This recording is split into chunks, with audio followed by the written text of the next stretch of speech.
This investigation of Planned Parenthood is based on false premises, one after another after another. It's time to stop wasting time, get on with meaningful work, and stop picking on women and trying to take their choice away. I yield back the balance of my time. The time of the gentleman has expired. We welcome our distinguished witnesses today. Do you and each of you swear that the testimony that you are about to give shall be the truth, the whole truth, and nothing but the truth, so help you God? And I'll now begin by introducing today's witnesses. The first witness is Dr. Anthony Levatino. Dr. Levatino is a board-certified obstetrician gynecologist. Over the course of his career, Dr. Levatino has practiced obstetrics and gynecology in both private and university settings, including as an associate professor of OB/GYN at the Albany Medical College. And Dr. Levatino, we'll begin with you. Welcome. Thank you, Chairman and members of the committee. I only have 5 minutes, so I'm going to get right to it. Second trimester D&E abortions performed between roughly 14 and 24 weeks of gestation. Your patient today is 17 years old. She's 22 weeks pregnant.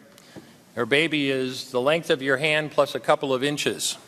And she's been feeling her baby kick for the last several weeks, but she's asleep on an operating room table.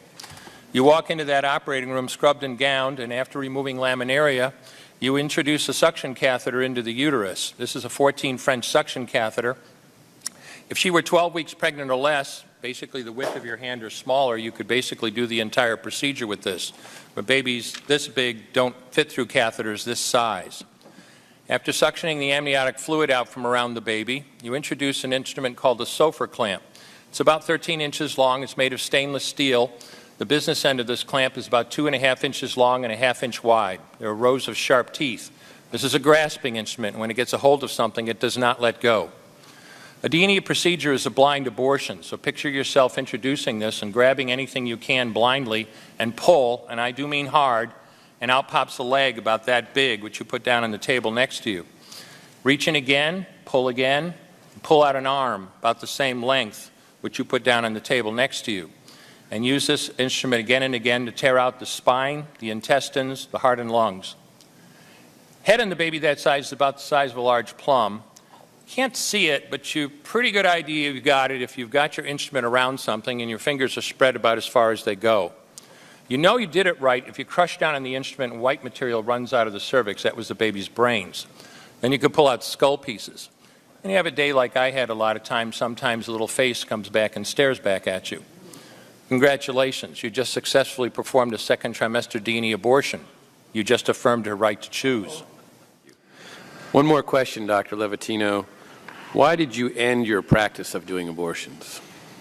I did over 1,200 abortions over a 4-year period in private practice, not counting the ones that I did during my training. I met my wife during my first year of training at Albany Medical Center. We got married about a year later and found that we had an infertility problem. After years of failed infertility treatment and several years trying to adopt a child, we were blessed with adopting a little girl that we named Heather in August of 1978. As sometimes happens in those situations, my wife got pregnant the very next month, and we had 2 children 10 months apart. 2 months short of my daughter Heather's 6th birthday, she was killed in an auto accident and literally died in her arms in the back of an ambulance.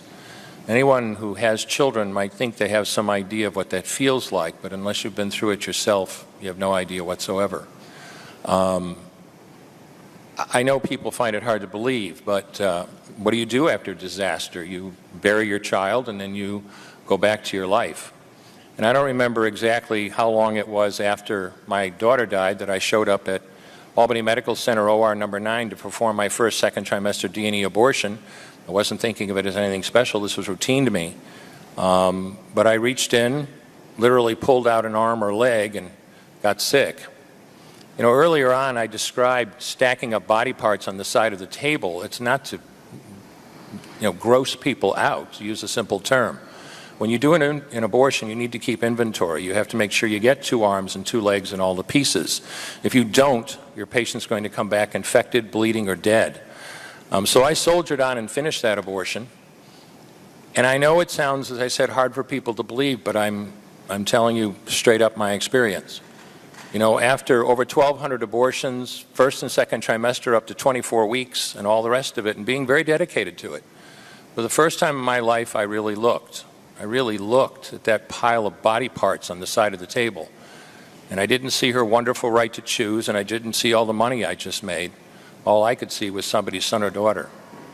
And I stopped doing late-term abortions after that, and several months later stopped doing all abortions. Thank you.